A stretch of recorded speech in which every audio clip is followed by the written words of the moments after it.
जय माता दी। प्रिय भक्तों, आज अश्विन मास शुक्ल पक्ष की तृतीया तिथि है। इस बार वर्ष 2025 की शारदीय नवरात्रि पर बहुत ही अनोखा संयोग बना हुआ है।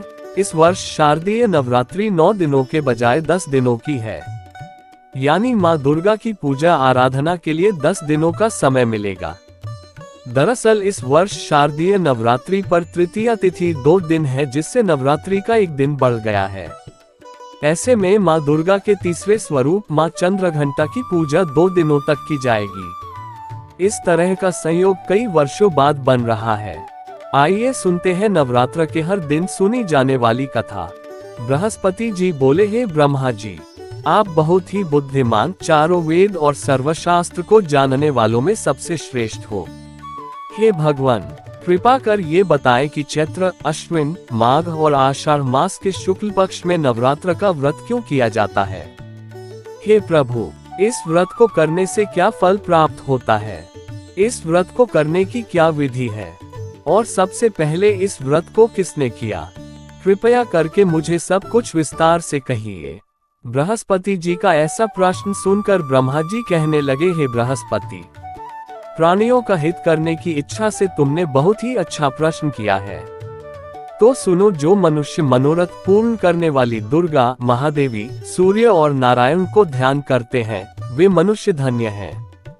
ये नवरात्र व्रत सभी मनोकामनाओं को पूर्ण करने वाला है।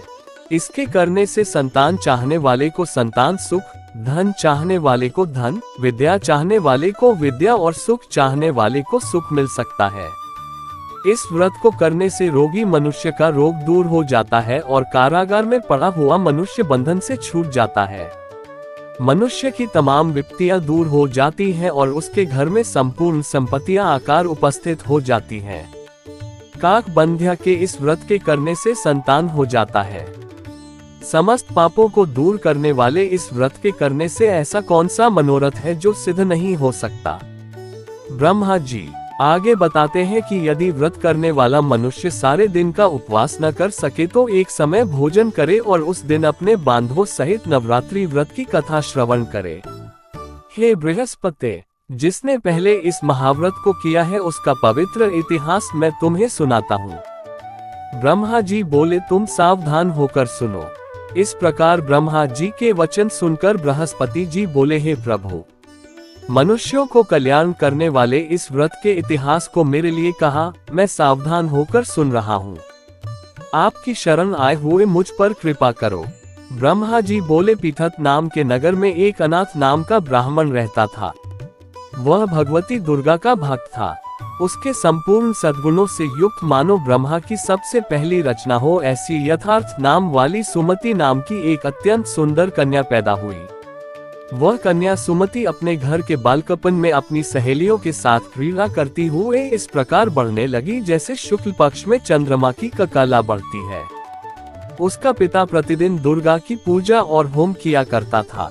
उस समय वह भी नियम से वहां उपस्थित होती थी। एक दिन वह सुमति अपनी सखियों के साथ खेलने लग गई और भगवती के पूजन में उपस्थित नहीं हुई। उसके पिता को पुत्री की ऐसी असावधानी देखकर क्रोध आया और पुत्री से कहने लगा कि हे दुष्ट पुत्री, आज प्रभात से तुमने भगवती का पूजन नहीं किया, इस कारण मैं किसी कुष्ठी और जय माता दी दरिद्र मनुष्य के साथ तेरा विवाह करूंगा।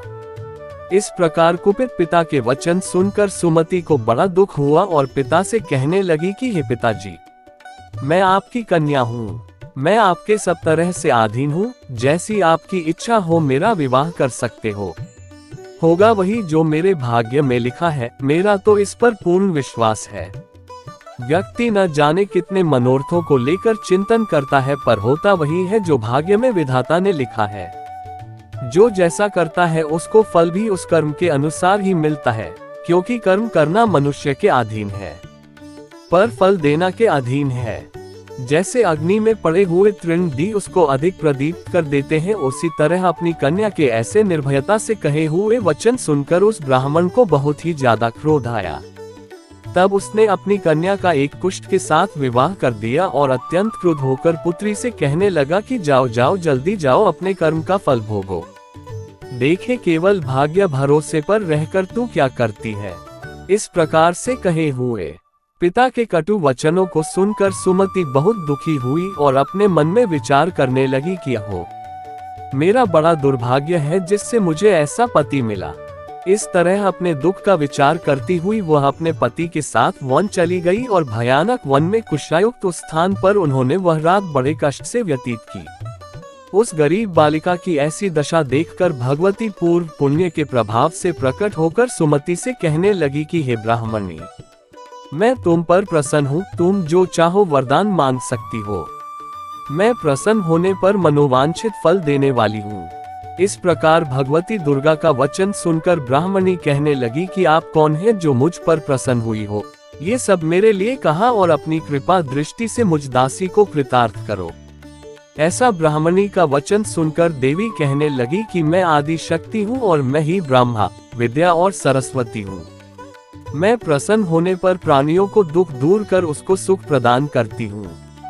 हे ब्राह्मणी, मैं तुम पर तेरे पूर्व जन्म के पुण्य के प्रभाव से प्रसन्न हूँ।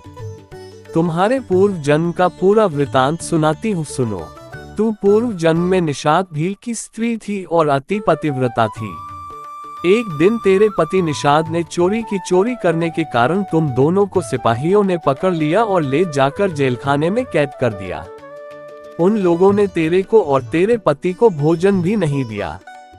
इस प्रकार नवरात्र के दिनों में तुमने न तो कुछ खाया और न जल ही पिया, इसलिए 9 दिन तक नवरात्र का व्रत हो गया। हे ब्राह्मणी, उन दिनों में जो व्रत हुआ उस व्रत के प्रभाव से प्रसन्न होकर तुम्हें मनोवांछित वस्तु दे रही हूँ। तुम्हारी जो इच्छा हो सो मांगो। इस प्रकार दुर्गा के कहे वचन सुनकर ब्राह्मणी बोली कि अगर आप मुझ पर प्रसन्न हैं तो हे दुर्गे, आपको प्रणाम करती हूँ। कृपा करके मरे पति के कोढ़ को दूर करो। देवी कहने लगी कि उन दिनों में जो तुमने व्रत किया था उस व्रत के एक दिन का पुण्य अपने पति का कोढ़ दूर होने के लिए अर्पण करो। मेरे प्रभाव से तेरा पति कोढ़ से रहित और सोने के समान शरीर वाला हो जाएगा। ब्रह्मा जी बोले। इस प्रकार देवी का वचन सुनकर वह ब्राह्मणी बहुत प्रसन्न हुई और पति को निरोग करने की इच्छा से ठीक है ऐसे बोली।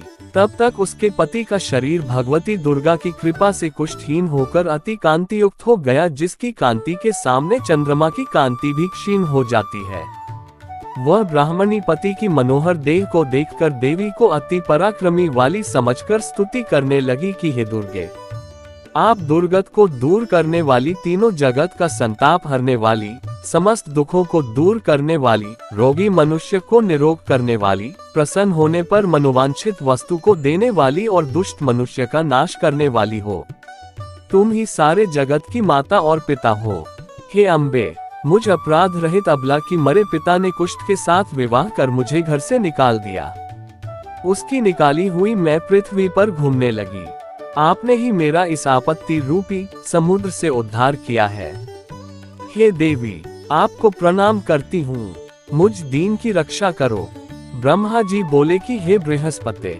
इसी प्रकार उस सुमति ने मन से देवी की बहुत स्तुति की। उससे की हुई स्तुति सुनकर देवी को बहुत संतोष हुआ और ब्राह्मणी से कहने लगी कि हे ब्राह्मणी, तुम्हारे उदायल नाम का एक अति बुद्धिमान, धनवान, कीर्तिवान और जितेंद्रिय पुत्र शीघ्र ही होगा। ऐसा कहकर वह देवी उस ब्राह्मणी से फिर कहने लगी कि हे ब्राह्मणी, और जो कुछ तेरी इच्छा हो वही मनोवांछित वस्तु तुम मांग सकती हो। ऐसा भगवती दुर्गा का वचन सुनकर सुमति बोली कि हे भगवती दुर्गे, अगर आप मेरे पर प्रसन्न हैं तो कृपा कर मुझे नवरात्रि विधि बताए। हे दयावती, जिस विधि से नवरात्र व्रत करने से आप प्रसन्न होती हैं उस विधि और उसके फल को मेरे लिए विस्तार से वर्णन करें। ब्राह्मणी के वचन सुनकर माँ दुर्गा ने मुस्कुराते हुए कहा, हे ब्राह्मणी, मैं तुम्हें वह नवरात्र व्रत विधि बताती हूँ जो समस्त पापों का नाश कर मोक्ष प्रदान करने वाली है। इस व्रत का महात्म्य इतना महान है कि इसे करने मात्र से जीवन के समस्त कष्ट दूर हो जाते हैं। माँ ने आगे बताया, आश्विन मास के शुक्ल पक्ष की प्रतिपदा से 9 दिनों तक पूरे विधि विधान से व्रत करना चाहिए। यदि कोई पूरे दिन का व्रत न कर पाए तो एक समय भोजन कर सकता है। विधि पूर्वक किसी विद्वान ब्राह्मण से परामर्श लेकर घट स्थापना करें, वाटिका बनाएं और उसे प्रतिदिन जल दें। फिर महाकाली, महालक्ष्मी और महासरस्वती की प्रतिमाएं स्थापित कर नित्य पूजा अर्चना करें और पुष्पों से अर्घ्य अर्पित करें। उन्होंने अर्घ्य का महत्व समझाते हुए कहा, बिजौरा के फूल से रूप, जायफल से कीर्ति, दाख से कार्य सिद्धि, आंवले से सुख और केले से आभूषणों की प्राप्ति होती है। इसी प्रकार हवन में खांड, घी, गेहूं, शहद, जौ, तिल, नारियल और अन्य सामग्री अर्पित करनी चाहिए। गेहूं से लक्ष्मी, खीर और चंपा से धन, आंवले से यश, केले से पुत्र और कमल से राज सम्मान मिलता है। माँ दुर्गा ने समझाया, व्रती को आचार्य को विनम्रता से प्रणाम कर दक्षिणा देनी चाहिए। इस व्रत को जो भी श्रद्धा से करता है उसके सभी मनोरथ पूरे होते हैं। इसमें तनिक भी संदेह नहीं है कि 9 दिनों में किया गया दान और पुण्य करोड़ों गुना फल देता है। यह व्रत करने से अश्वमेध यज्ञ का फल प्राप्त होता है। इतना कहकर देवी अंतर्ध्यान हो गईं। ब्रह्मा जी ने बृहस्पति से कहा, जो भी स्त्री या पुरुष इस व्रत को करता है उसे इस लोक में सुख और अंततः मोक्ष प्राप्त होता है। हे बृहस्पति, तुमने लोकहित के लिए इस व्रत के विषय में प्रश्न किया, इसलिए तुम धन्य हो। ब्रह्मा जी के वचनों को सुनकर बृहस्पति जी आनंद और कृतज्ञता से भर उठे और कहा कि हे प्रभु, आपने अमृत समान इस व्रत का महत्व सुनकर मुझे अनुग्रहित किया। वास्तव में यही भगवती शक्ति संपूर्ण जगत का पालन करने वाली है, जिसके प्रभाव को जान पाना कठिन है। दुर्गा माता की जय।